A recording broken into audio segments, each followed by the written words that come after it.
Pause the video if you like to give this problem a try.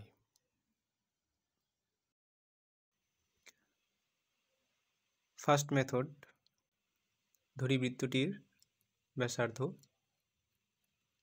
হচ্ছে r, তবে এই অংশটির দৈর্ঘ্য হয়ে যাবে 10 - r। তাহলে পিথাগোরাসের সূত্র অনুসারে r স্কয়ার অর্থাৎ অতিভুজ স্কয়ার ইকুয়াল টু ভূমি স্কয়ার প্লাস লম্ব স্কয়ার। তাহলে r স্কয়ার সমান সমান হয়ে যাবে 100 - 20r plus r square plus 25। তাহলে r স্কয়ার ক্যান্সেল হবে, তাহলে 20r equal to 125। r equal to 125/20 equal to 6.25 centimetre. ব্যাসার্ধ হয়ে যাবে 6.25। মেথড 2,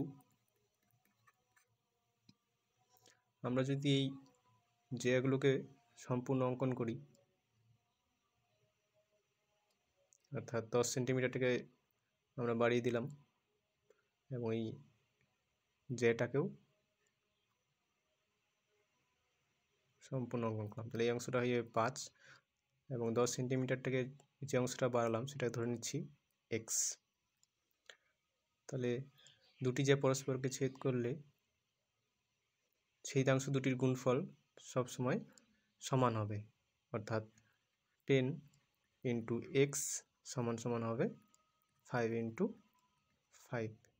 তাহলে এখান থেকে আমরা পাবো x ইকুয়াল টু 25/10 অর্থাৎ 2.5।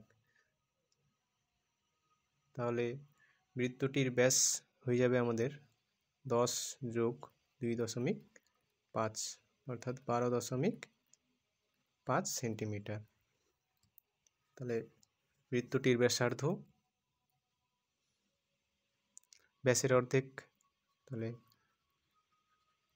ব্যাসার্ধ হবে 12.5/2 সমান 6.25 সেন্টিমিটার।